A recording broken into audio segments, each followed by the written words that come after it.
Alright, so here's a video for inscribed angles and angles involving chords and tangents of a circle. So you're going to get a problem like this. You're going to have chords. Remember, chords are just a segment that has endpoints on the circle, so VU and UW are chords, and a tangent line is a line that touches the circle but doesn't ever go through it, so UX is the tangent. Some things you should know with this. Alright, it's usually going to give you a diameter, so in this instance our diameter is UW. Whenever a diameter meets a tangent line, it creates a right angle. So I will know that this is 90 degrees and this is 90 degrees. All right, that is just a known fact. When a diameter meets a tangent line, it is always 90 degrees. That's a huge kind of help for us. All right, so now what we're doing is we're going to label the node. They're going to give you some type of measurement here. So tell us that arc UV, so from U to V, right, is 122. All right, from there, we're going to kind of start seeing what we need. So we need to find some other things here first. I notice here when I have a diameter, that's half of a circle. All right, half of a circle equals 180 degrees. So I can easily find VW by doing 180 minus 122, and that gives me 58. All right, so at least I had that whole kind of like arc there kind of set up for me. So now the first answer here is VUW. So VUW is this little angle right here.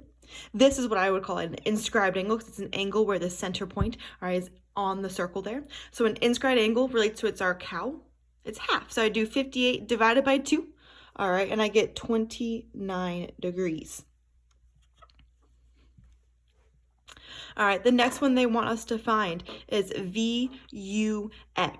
So VUX is a much larger angle. It includes the angle we just did, plus it goes a little bit further. So VUX is this whole big angle here. Now I know it's this 29-degree angle plus this whole angle over here. Remember, this whole side over here is 90. So what I would do is I would do 29 plus 90, all right, and I get 119. All right, so that's one way to do the problem like that. Let's try another problem real quick. All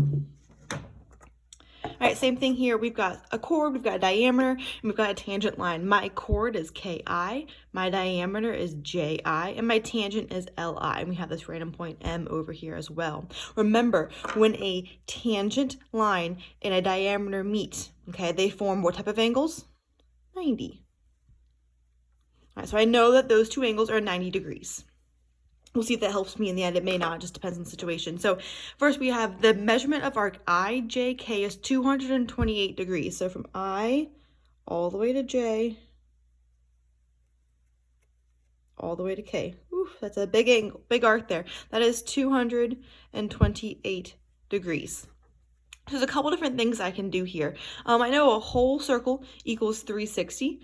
All right, so I can do 360 minus this 228 to get me this missing arc IK over here.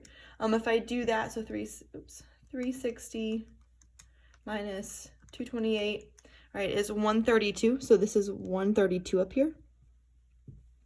All right, if I do some more math here, I know that a semicircle, all right, is 180. If I do 180 minus 132, all right, I get 48. All right, so we kind of have different things kind of marked off here. So let's see what the first thing they need us to do here. It says JIK. JIK is this inscribed angle right here. Okay, with the arc of 48. How does the angle, the inscribed angle, relate to its arc? It's half, so this would be 24 degrees. Perfect. All right, the next one is KIJ.